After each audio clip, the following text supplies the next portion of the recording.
Hello chess friends! As most of you watching this are probably aware, Magnus Carlsen has recently chosen not to defend his World Chess Championship title and is therefore, at age 32, no longer the official world champion of chess, a title now possessed by Ding Liren. Interestingly, Carlsen made this decision at the same age as did the late Bobby Fischer when he decided not to defend his World Championship title, which he lost by forfeit at age 32 to Anatoly Karpov in 1975. But while Carlsen continues to play competitive chess, Bobby Fischer famously quit playing chess altogether and completely disappeared from the chess scene, showing no further interest in playing chess until 1992 when he played a rematch with Boris Spassky. However, Carlsen has recently made comments indicating that he is losing interest in playing classical chess, that is, games with longer time controls, and maybe moving toward exclusively playing rapid and blitz. What's interesting is that the reason he gives sounds very similar to the reasons Fischer gave for his loss of interest in chess. Here is Fischer explaining why he quit playing chess. The old chess is you're banging your head against the wall with this theory. You know, you were trying to find some little improvement on move, 18 or 20. It's ridiculous. It gets harder and harder and harder. You need more and more computers. You need more and more people working for you. And less talent. And now here's Carlsen expressing his feelings about playing in a recent tournament with classical time controls. Almost since day one, I've been wondering, what am I doing here? Like, why am I spending all this time playing classical chess, which I just find, stressful and boring, The reason that top players sometimes get burned out on playing in these tournaments is that staying competitive at the very highest level in chess requires an incredible amount of concentration and preparation. Opening preparation is extremely important. In Fischer's day, the Soviets had whole teams of grandmasters analyzing opening variations for Boris Spassky to use against Fischer, who relied almost exclusively on his own abilities to keep himself updated on all the latest developments in opening theory, and to explore new variations of his own to use against Spassky. All of this took an incredible amount of work and memorization. Once he had proved himself the strongest player on earth by winning the World Championship, he no longer had any interest in banging his head against the wall, as he put it. Carlsen now finds himself in a similar position, having achieved every accolade a chess competitor could ever dream of, with no significant milestones to achieve, and therefore not as much incentive to continue working so hard just to maintain his position as the king of chess. And for Carlsen, opening preparation is perhaps even more important than it was for Fischer, particularly when it comes to memorization. It's no longer necessary for human players to spend a lot of time analyzing new lines because we have computer programs for that now, which are stronger than any human player who has ever lived, and which can tell us instantly if a novel opening move is sound and playable. Therefore, it has become increasingly necessary for the top players to memorize more and more computer-generated opening variations in order to stay competitive with one another. So many top players, including Carlsen, have instead opted to play unusual and even substandard opening moves, just to ensure that their opponents are taken out of their computer-assisted opening preparation.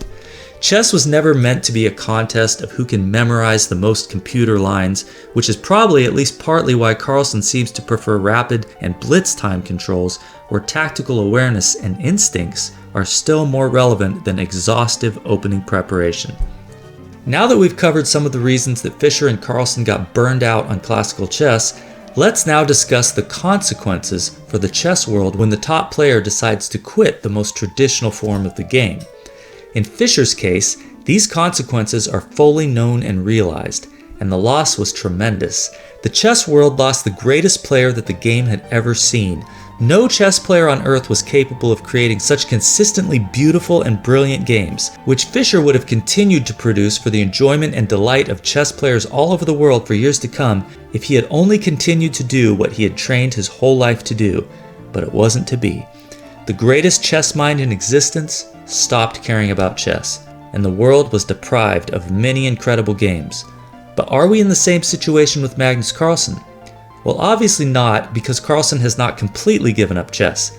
but he will have degraded the quality of his play, in a way, if he avoids classical time controls, which are designed to give each player enough time to analyze deeply and therefore produce games of the highest quality. But even if Carlsen were to completely abandon chess, would this impact the chess world in the same way as when Fischer quit the game? The answer is almost certainly not. Of course it would be a loss, since Carlsen is tremendously popular, but would we have lost the greatest chess mind on the planet? Well, technically no. The strongest chess-playing entities in existence are no longer human beings. They are computer programs like Stockfish, and this has been the case for many years now.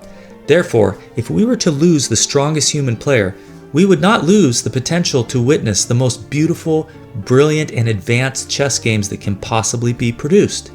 Anyone with a laptop can download Stockfish and play it against weaker programs and witness absolutely stunning chess, more perfect than any game Fischer or Carlsen could ever create. We are well into the new era of chess where computers reign supreme, which officially began in 1997 when Garry Kasparov was defeated by IBM's Deep Blue. In the old days, opening theory was truly theoretical.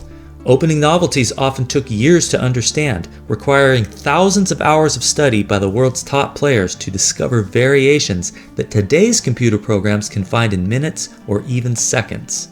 In some ways, this has helped chess, as knowledge about the game, particularly the opening, has increased exponentially. But there is a downside in that much of the mystery and intrigue surrounding the game has vanished. Anyone who follows a top-level game of Stockfish running on their laptop has instant access to near-perfect knowledge about how each player should proceed and when a mistake has been made. Gone are the days when the world champion could shock and awe the entire chess world with a brilliant move that no one saw coming. To conclude this video, I want to show you a perfect example that will demonstrate just how much different top-level chess used to be. The year is 1958. Bobby Fischer, who is only 15 years old, has reached this position with the black pieces against one of the world's strongest grandmasters, Svetozar Gligoric. And in this position, he plays a move which completely blindsides and shocks his opponent. Bobby plays g5. Now, the reason this move was so surprising was not because it had never been seen before. It had actually been debuted 3 years earlier by 3 members of the Argentinian chess team against the Russian team, and in all 3 games, the Russians found the following refutation over the board.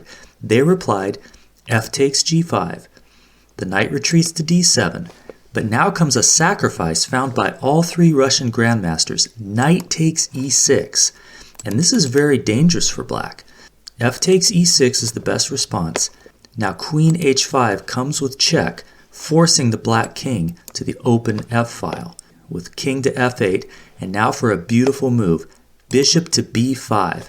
Black doesn't have time to take the bishop because white is about to castle with check and is threatening to infiltrate on the f7 square. So that square needs to be guarded.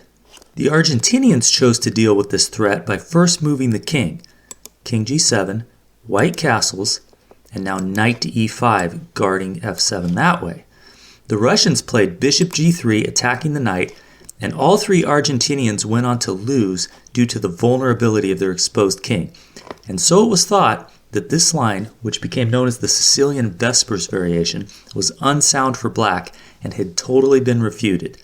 But Bobby Fischer had other ideas. He had been secretly studying this line, and he came up with an improvement for black. Back here on move 13, instead of moving the king, like the Argentinians did, after hours of home analysis he had discovered the correct defense, which was to guard f7 with the rook.